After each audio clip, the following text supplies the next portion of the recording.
It's 1975 when the last captain of the Central America decides that it's time to call it quits. He leaves the ship at Port Elizabeth in South Africa and goes home for what he thinks will be the last time. But as soon as he gets there, he hears the news that breaks his heart.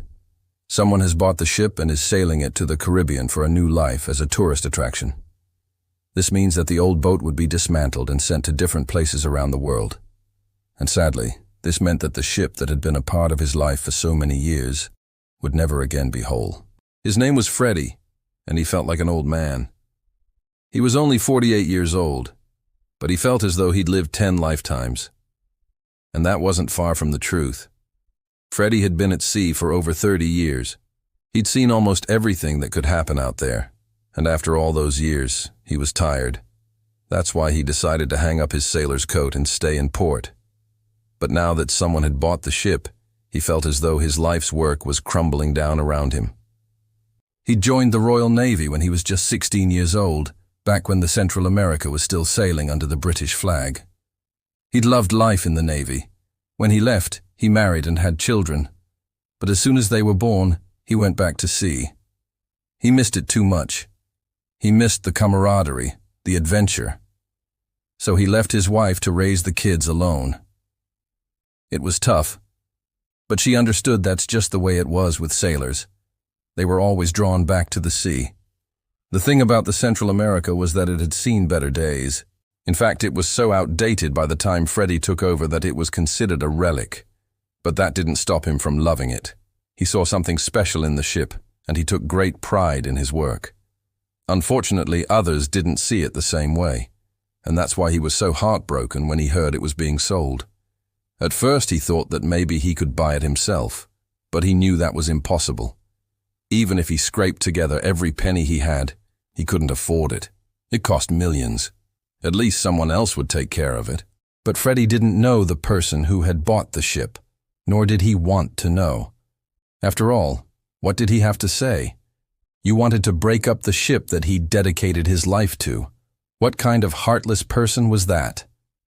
So Freddie drank his sorrows away.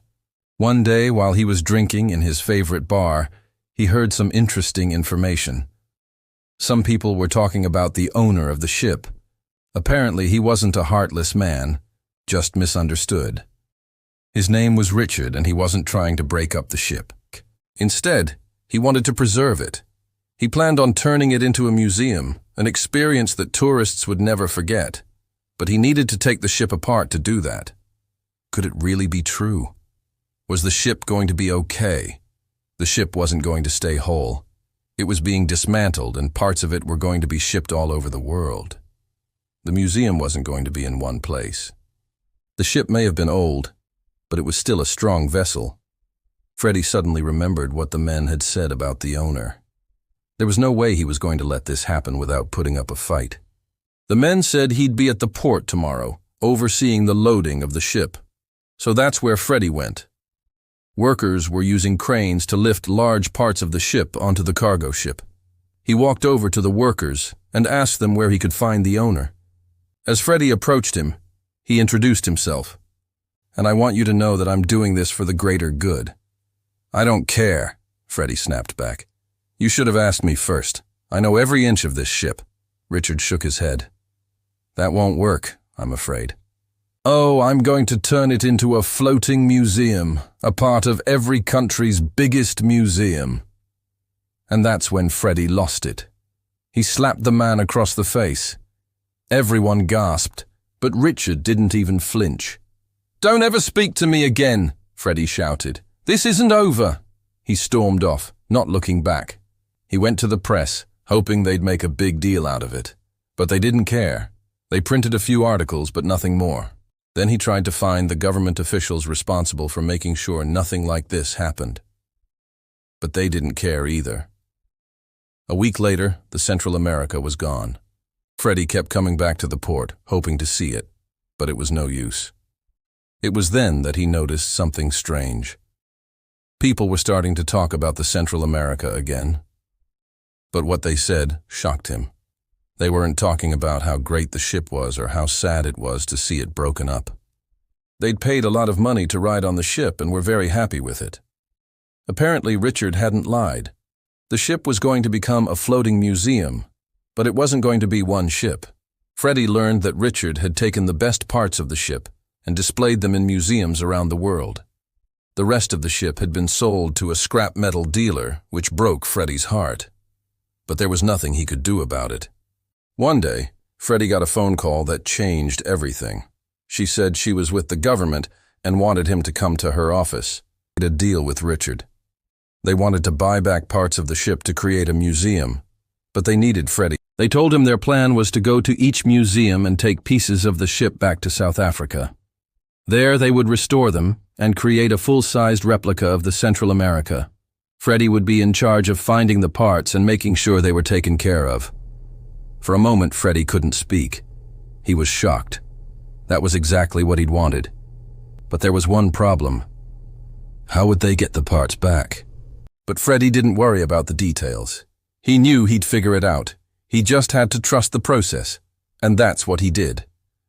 Over the next few years, Freddie traveled the world, searching for parts of the ship, but he didn't care. He was bringing the ship back. He'd searched everywhere, but no one knew where it was, until one day he got a call from a private collector in the Caribbean. When Freddie arrived, he saw the figurehead sitting in the man's garden. He paid the man and took it back to South Africa. He couldn't wait to see the look on everyone's faces when they saw the ship whole again. The government had a team of experts restoring the ship. But it wasn't easy. Some parts were missing, so they had to make do with what they had. Finally, the day of the grand opening arrived. The ship looked amazing. It was bigger than they'd imagined, and they couldn't believe it had actually sailed around the world. When Freddie arrived, he saw that the figurehead was still missing. He asked one of the workers what had happened. The man shrugged. He went over to the crane and asked if he could use it. "I'm going to put the figurehead back where it belongs." "Watch me," Freddie said. Then he used a rope to attach it to the crane and slowly lifted it up. He carefully maneuvered the crane until he could attach the figurehead to the ship. Then he climbed down and walked away, knowing he'd done his job. He'd brought the ship home, and no one would ever forget it again.